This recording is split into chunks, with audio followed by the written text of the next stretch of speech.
전능하사 천지를 만드신 하나님 아버지를 내가 믿사오며 그 외아들 우리 주 예수 그리스도를 믿사오니 이는 성령으로 잉태하사 동정녀 마리아에게 나시고 본디오 빌라도에게 고난을 받으사 십자가에 못 박혀 죽으시고 장사한 지 사흘 만에 죽은 자 가운데서 다시 살아나시며 하늘에 오르사 전능하신 하나님 우편에 앉아 계시다가 저리로서 산자와 죽은 자를 심판하러 오시리라. 성령을 믿사오며 거룩한 공예와 성도가 서로 교통하는 것과 죄를 사하여 주시는 것과 몸이 다시 사는 것과 영원히 사는 것을 믿사옵나이다. 아멘.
오늘 제가 장인어른의 가축대 사이로 두루 다니면서 모든 양떼에서 얼룩진 것들과 점이 있는 것과 모든 검은 새끼 양을 가려내고 염소떼에서도 점이 있는 것들과 얼룩진 것들을 가려낼 터이니 그것들을 저에게 삭스로 주십시오. 제가 정직하다는 것은 훗날 장인어른께서 저에게 삭스로 주신 가축대를 확인하여 보실 때에 증명될 것입니다. 제가 가진 것 가운데서 얼룩지지 않은 양이나 점이 없는 양이 있든지 검은색이 아닌 새끼 양이 있으면 그것들은 모두 제가 훔친 것이 될 것입니다. 라반이 말하였다. 그러세, 자네가 말한 대로 하겠네. 그러나 라반은 이렇게 말해놓고서도 바로 그날로 순념소 가운데서 줄무늬가 있는 것과 점이 있는 것을 가려내고 또 모든 암염소 가운데서도 흰 바탕에 얼룩이 진 것과 점이 있는 것과 모든 검은 새끼 양을 가려내어 자기의 아들들에게 주었다. 그런 다음에 라반은 야곱이 있는 데서 사흘 길을 더 나가서 자기와 야곱 사이의 거리를 그만큼 뜨게 하였다. 야곱은 라반의 나머지 양떼를 쳤다. 야곱은 미루나무와 감복숭아 나무와 플라타너스 나무에서 푸른 가지들을 꺾어서 껍질을 벗긴 다음에 벗긴 가지에 흰 무늬를 냈다. 야곱은 껍질을 벗긴 그 흰 무늬 가지들을 물 먹이는 구유 안에 똑바로 세워놓고 양떼가 와서 물을 먹을 때에 바로 눈앞에 세워놓은 그 가지들을 볼 수 있게 하였다. 양들은 물을 먹으러 와서 거기에서 교미를 하였다. 양들은 껍질 벗긴 그 나뭇가지 앞에서 교미를 하고서 줄무늬가 있거나 얼룩이 지거나 점이 있는 양을 낳았다. 야곱은 이런 새끼 양들을 따로 떼어 놓았다. 라반의 가축대 가운데서 줄무늬가 있거나 검은 양들은 다 가려냈다. 야곱은 이렇게 자기 가축대를 따로 가려내서 라반의 가축대와 섞이지 않게 하였다. 야곱은 튼튼한 암컷들이 교미할 때에는 물먹이는 구유에 껍질 벗긴 가지들을 놓아서 그 가지 앞에서 교미하도록 하곤 하였다. 그러나 약한 것들이 교미할 때에는 그 가지들을 거기에 놓지 않았다. 그래서 약한 것들은 라반에게로 가게 하고 튼튼한 것들은 야곱에게로 오게 하였다. 이렇게 하여 야곱은 아주 큰 부자가 되었다. 야곱은 가축대뿐만 아니라 남종과 여종, 낙타와 나귀도 많이 가지게 되었다. 시작과 기원의 책 창세기, 야곱과 라반이 계약을 맺습니다. 라반의 가축 중에서 얼룩무늬와 점 있는 것과 검은 것을 야곱의 품삯으로 주기로 계약을 맺었는데요. 자, 여기서 또다시 라반이 사기를 치는데요. 지난번에는 야곱이 라헬을 신부로 데려오기 위해서 7년간 일하겠다는 계약을 맺었을 때 라반이 사기를 쳤던 것처럼 또다시 사기를 치는데요. 라반은 나쁜 놈인데 일관되게 나쁜 놈입니다. 이제 이를 소위 악의 열심이다. 자, 사랑하는 성도님 여러분 기억하십시오. 마귀는 성실하다. 마귀는 열심으로 최선을 다해서 포기하지 않고 지속적으로 악을 행합니다. 광야에서 예수님이 마귀의 모든 유혹을 물리치셨지요. 그런데 마귀가 졌다고 포기하고 뒤로 돌아서지 않았습니다. 십자가까지 마귀는 열심으로 예수의 사역을 방해했습니다. 우리가 한 번 마귀를 이겼다고 해서 마귀는 결코 포기하지 않고 결코 낙심하지 않습니다. 마귀는 열심을 다해서 최선을 다해서 하나님의 백성을 미혹해서 어떻게든지 넘어뜨리고 쓰러뜨리려고 합니다. 자, 그래서 하나님의 백성에게 요구되는 덕목이 신실함입니다. 바울의 권면이 있는데요. 너희가 선한 일을 하되 낙심하지 말아라. 낙심하지 말고 끝까지 하여라. 우리가 악을 이기기 위해서는, 다시 말하면 악의 열심을 이기기 위해서는 우리 또한 신실해야 합니다. 한 번, 두 번 기도하는 것이 아니라, 한 번, 두 번 헌신하는 것이 아니라 신실하게 기도하고 신실하게 우리가 헌신하는 삶을 살 때 악을 이기고 아름다운 열매를 맺을 수 있습니다. 여러분 기억하십시오. 라반은 나쁜 놈인데요. 일관되게 나쁜 놈입니다. 악의 열심을 우리 가운데 보여주고 있습니다. 자, 얼룩진 것을 야곱의 품삯으로 주겠다는 계약을 맺은 그 기준은 32절의 오늘입니다. 오늘 지금 이 시간을 기준으로 라반의 가축 중에서 얼룩진 것은 다 야곱의 품삯이다. 자, 이렇게 계약을 해놓고 바로 그날 라반이 어떠한 짓을 하는가? 35절에서 36절에 그러나 라반은 이렇게 말해놓고서도 바로 그날로 숫염소 가운데서 줄무늬 있는 것과 점 있는 것을 가려내고 또 모든 암염소 가운데서도 흰 바탕에 얼룩진 것과 점 있는 것과 모든 검은 새끼 양을 가려내어 자기 아들들에게 주었다. 그런 다음에 라반은 야곱이 있는 데서 사흘 길을 더 나아가서 자기와 야곱 사이의 거리를 그만큼 뜨게 하였다. 야곱은 라반의 나머지 양떼를 쳤다.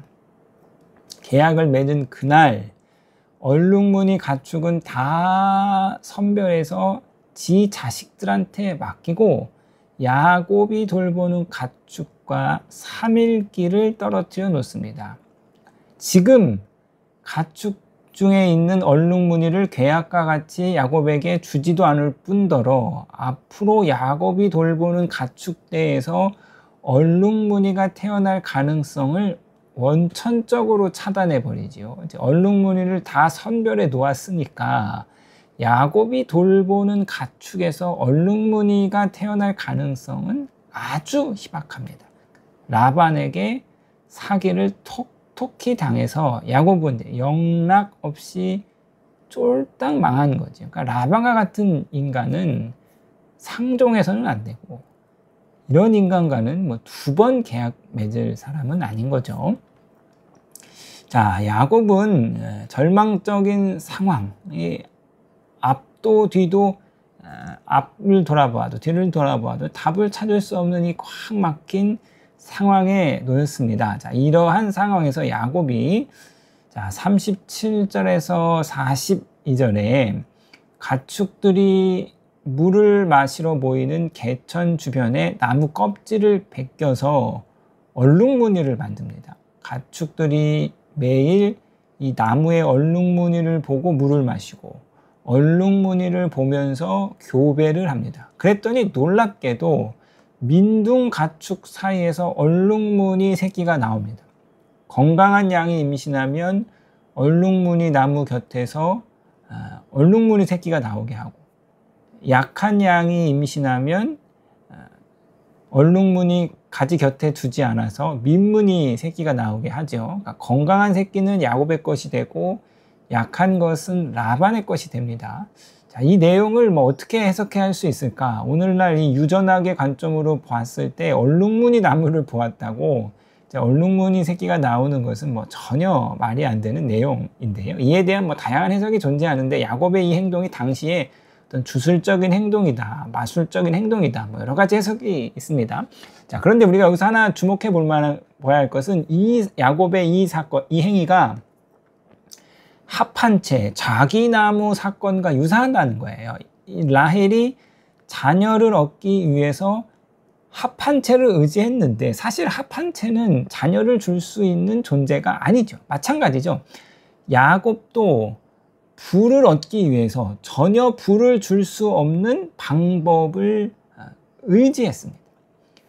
라헬이 합한 채를 정성스럽게 다려 먹어서 애를 낳은 것이 아니라 하나님이 라헬을 기억하시고 그녀의 태를 여셨던 것 같이 야곱이 나무 껍질을 열심히 벗긴다고 해서 얼룩 새끼가 나온 것이 아니라 하나님이 베델에서 야곱과 맺은 언약을 기억하시고 야곱을 축복해 주셔서 야곱에게 복을 주셔서 하나님이 민무늬 짐승 사이에서 야곱의 몫인 얼룩무늬가 나오게 하셔서 그가 부를 얻을 수 있었던 것이죠. 후에 야곱의 고백입니다.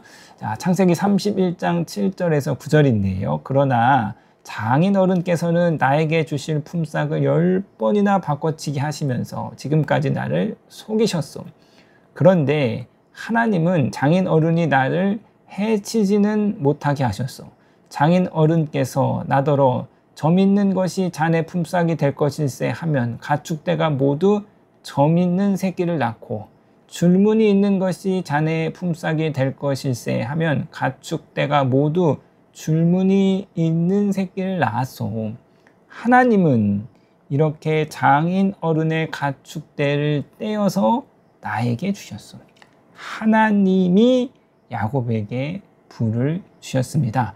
한참 바쁘게 돈을 벌 때에는, 한참 사업이 잘 될 때에는 내가 내 힘으로, 내 노력으로, 내 수단과 방법으로 부를 이루는 것 같지만 돌이켜보면 그 모든 것이 다 하나님이 주신 부입니다. 하나님이 부를 밀어넣어 주신 거죠.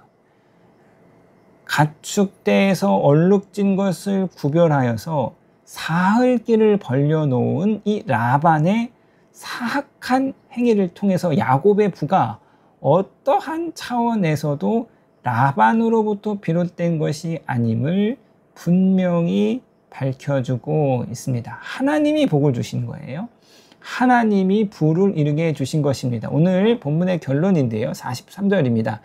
이렇게 하여 야곱은 아주 큰 부자가 되었다. 야곱은 가축대뿐만 아니라 남종과 여종, 낙타와 나귀도 많이 가지게 되었다. 야곱이 매우 번창하여서 가축대뿐만 아니라 종들을 거느리고 당시 부의 상징인 낙타와 나귀도 소유했습니다. 야곱이요, 아주 짧은 시간에 큰 부를 얻었습니다. 라반의 집에서 20년 동안 노예 생활을 하면서 14년은 아내들의 신부값을 치르기 위해 무보수로 머슴살이를 했죠. 불과 6년의 시간 동안, 그것도 부를 잃을 가능성이 전혀 없는 상황에서 큰 부를 얻게 되었습니다. 만복의 근원이신 하나님께서 야곱에게 부를 주시기로 작정하셨고 지난 20년의 품삯을 6년 안에 다 보상해 주셨습니다. 어느 권사님이 저한테 이런 말씀 하시더라고요. 하나님이 자신에게 긴 시간이 아니라 그 4년, 5년 사이에 큰 물질의 복을 주셨다. 인생에서 그 기간, 그 시간 동안에 자신의 부를 모을 수 있었다라고 말씀하셨는데요. 자, 창세기 29장 31절부터 30장 24절 12아들을 얻는 이야기, 또 창세기 30장 35절부터 43절 큰 부를 얻는 이야기, 야곱이 12자녀와 큰 부를 얻는 이야기를 통해서 창세기는 저와 여러분들에게 복과 생명의 근원이 하나님이심을 분명하게 말해주고 있습니다. 따라서 성서가 요구하는 언약 백성의 삶의 태도는 복과 생명의 근원이신 하나님을 의지하고 하나님께 온전히 순종하는 삶이지요. 하나님을 온전히 의지하고 하나님께 온전히 순종함으로써 하나님으로부터 흘러나오는 이 복과 생명을 충만히 누리시는 저와 여러분이 되시기를 주님의 이름으로 부탁드립니다. 죄와 악이 이 세상을 지배하고 있습니다. 라반과 같이 악의 열심인 놈들이 많이 있습니다. 할 수만 있다면 억압하고 착취하고 빼앗고, 할 수만 있다면 평생을 자기 곁에 두고 두루두루 착취하기를 탐하는 악인들이 가득하죠. 이 라반의 착취와 억압에서 하나님이 야곱을 구원하셨습니다. 이는 출애굽을 예표하는데요. 하나님이 베푸시는 구원은 단순한 해방이 아니라 풍성한 생명과 풍성한 복을 주시는 구원입니다. 오늘도 이 세상의 수많은 라반에게, 라반과 같은 악에게 고난을 받고 있는 당신의 백성들에게 구원을 베푸시는 그 하나님을 굳게 의지하시는 저와 여러분이 되시기를 주님의 이름으로 부탁드리겠습니다.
되신 우리 아버지여, 이름이 거룩히 여김을 받으시오며 나라에 임하옵시며 뜻이 하늘에서 이룬 것 같이 땅에서도 이루어지이다. 오늘날 우리에게 일용할 양식을 주옵시고 우리가 우리에게 죄 지은 자를 사하여 준 것 같이 우리 죄를 사하여 주옵시고 우리를 시험에 들게 하지 마옵시고 다만 악에서 구하옵소서. 대개 나라와 권세와 영광이 아버지께 영원히 있사옵나이다. 아멘.